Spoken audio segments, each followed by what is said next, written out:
Guess who's back? Back again. This is the Gary Sutton Show on WOYK. I'm back. Now, broadcasting live from WOYK's downtown York studios inside Wellspan Park, here's Gary Sutton.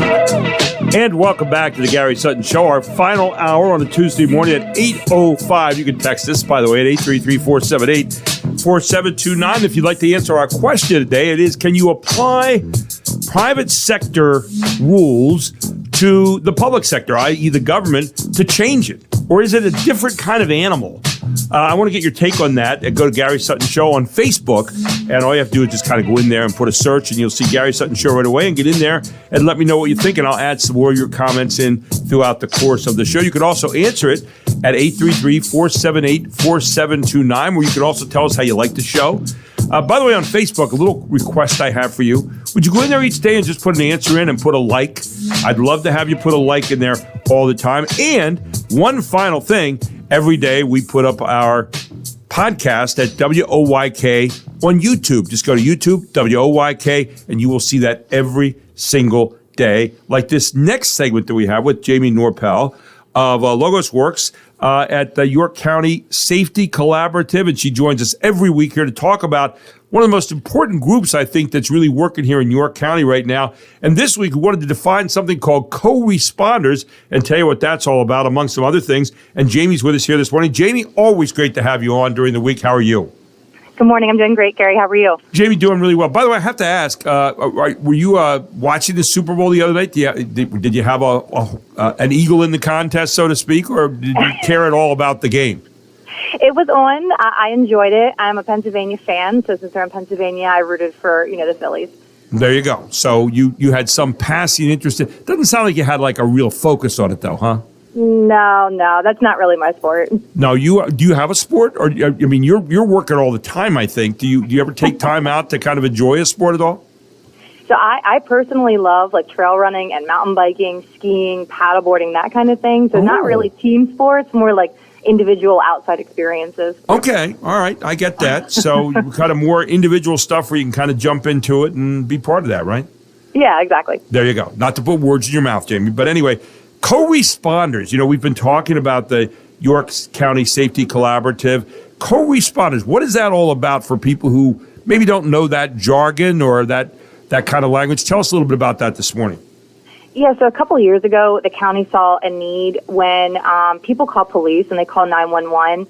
What happens is the police show up, and if there isn't anyone breaking the law, there's really not too much that they can do.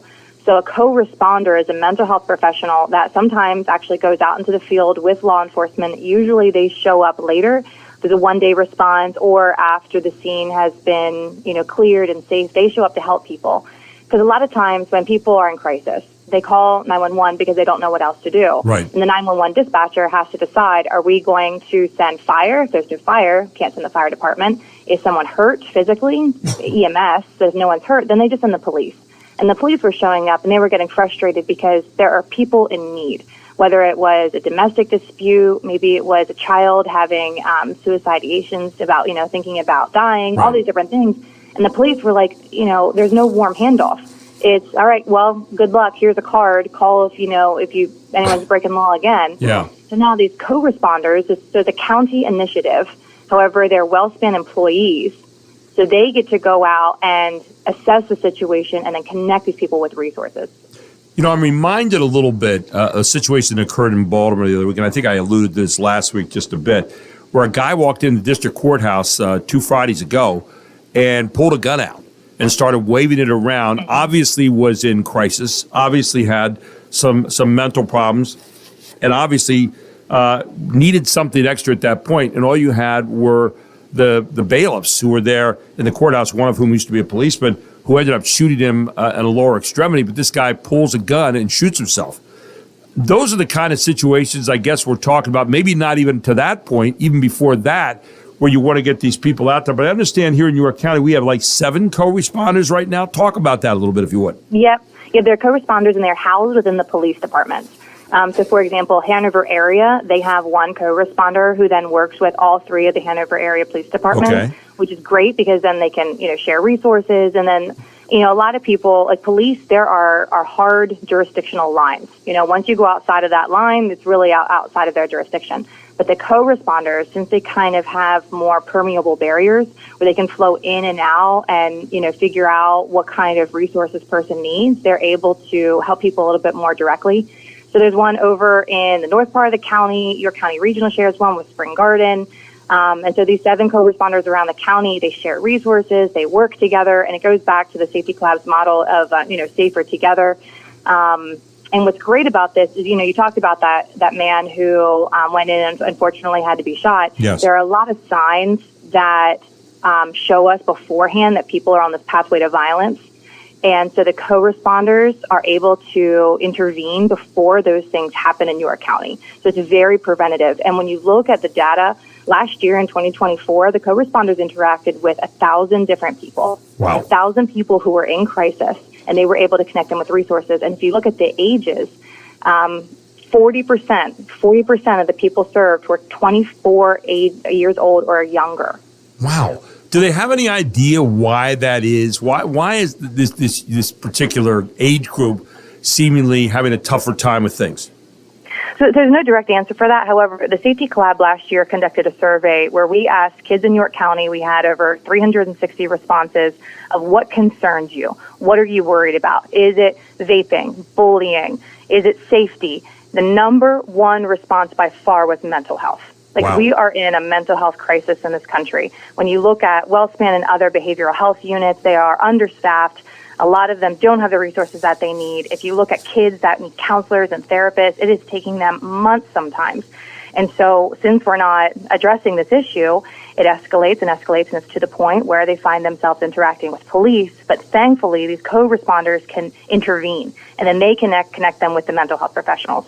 When you look at this mental health, and maybe I'm digging down further than you've gone right now on this, Jimmy, but I know you have a lot of information there. Is it the speed of our society anymore? Is it all the extra things that they have now in terms of how they view society?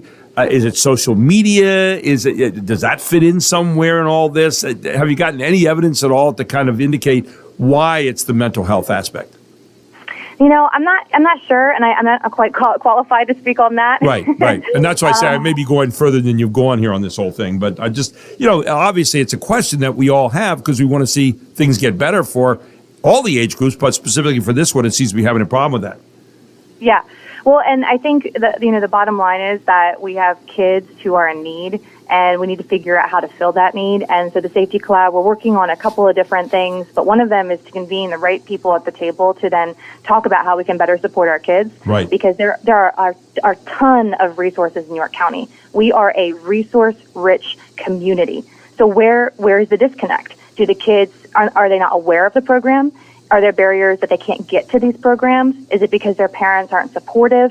And so that's what we're trying to figure out. We're hosting quarterly summits where we have a team of between 40 and 50 people that regularly meet that are looking at the gaps in your county to figure out why are kids still falling through the cracks. I know you probably addressed this a little bit in our past meetings here the last few weeks, but one of the things that is interesting, I think, to a lot of people here in York County who are listening this morning is who's at that table? And that's where you come in. You're kind of marshaling all these different people, really kind of a conduit to getting people all together in one place. Give a little bit of an example of some of the people who are sitting at that table in these quarterly summits to talk about this, because it's not just sitting down talking about it. It's trying to get all these people and where they figure into the mosaic of helping people in a preventative and proactive fashion. Oh, yeah. And everyone is welcome to this at this point. And if you go on our website, yorkcountysafetycollab.com, you'll be able to see some of the pictures of our last summit. But we have representatives from the district attorney's office. We have police, but we also have religious leaders, nonprofit leaders. Youth are always welcome. We always have kids there, because how can we talk about what kids need if we don't have kids there sharing their insights? But we also have county employees, probation, a lot of prevention services, intervention services. So right now we're trying to figure out what does this group look like. moving forward, because at this point it's been very safety collab driven. We've been kind of the backbone, organizing it, coming up with the agenda. But eventually, if our end goal is to come up with a community safety plan to address the issues of kids in crisis in York County, then we need everyone at the table kind of pulling together, and not just the safety collab telling people what to do. We need everyone's voice. And thankfully, going back to the co-responders, they have also been instrumental in helping us figure out what is the need, because they're boots on the ground. Like, they're co-responding with law enforcement, and they're seeing this firsthand. Well, and obviously policing is being talked about in our country. We saw after the George Floyd incident, a lot of people say, well, let's defund the police. We're asking, and then there's others that have said we were giving the police way too many things they have to do, going out there to meet on some of these situations they come into. And so what this does, it seems to me, with these 7 people here in York County, it's given us another level of help in terms of what policing is going to look like as we go forward, right? Yeah, exactly. Well, now, because, police have a lot of tools in their tool belt, and police in York County do go through crisis intervention training, the CIT training. They also go through de-escalation training, but CIT is 5 days and de-escalation is 2 days. And you can't expect police to be able to, understand tactile defenses and how to have barricades and proper arrests, but then also the mental health crisis. And that's why, the co-responders are there to fill that gap, which has been great. And just so you know, too, the police at first, they were hesitant about the co-responders. They thought that here's just another body that I have to protect that is responding to the scene with me, and now I have to watch out for this person. But now, these departments, they've become indispensable, because now they're just another resource that they can call. And also these people, like, when you think about when people call the police, for me, I have good relationships with the police. Not everyone has had my same experiences. Right. And so when the police show up to your house, you're already in crisis. Some people can be triggered by that. Now you have a friendly face. You have someone who is there out of uniform, that is there asking questions, listening, and connecting them. And when you look at the data, too, when co-responders are involved, the arrest rate is less than 1%. Wow. I mean, that's really good news. Yes, they are stopping them from entering our system, from them having to go through the justice system, which costs, the taxpayers money. It costs them with their own mental health. It has been a wonderful program. Jamie, next week we'll be getting together again. Where are we going next week with York County Safety Collab? Tell me about what aspect we're going to get at next week. I want to get into some of the efforts to improve relationships with cops and kids. Trying to talk about ways that we've gotten kids to interact with law enforcement and police to build those relationships. Jamie Noerpel with the York County Safety Collab, thank you so much for all you're doing, and thanks for that information. Looking forward to talking about that next week, because I think it's an area that we really need to work on. But thank you for joining us this morning. Have a great week, Jamie. Great. Thanks, Gary. You too. Bye. Jamie Noerpel, York County Safety Collab, here this morning on the Gary Sutton Show. When we come back, we've got some more sports updates about what happened in the semifinals last night, and some more news all straight ahead here on the Gary Sutton Show on WOYK. You're welcome to comment on Jamie's segment right here at 833-478-4729. What do you think about what you're hearing about the York County Safety Collab? Do you have some thoughts on that? Let us know with your text, and we'll go interactive with you, 833-478-4729, all straight ahead on the Gary Sutton Show on WOYK.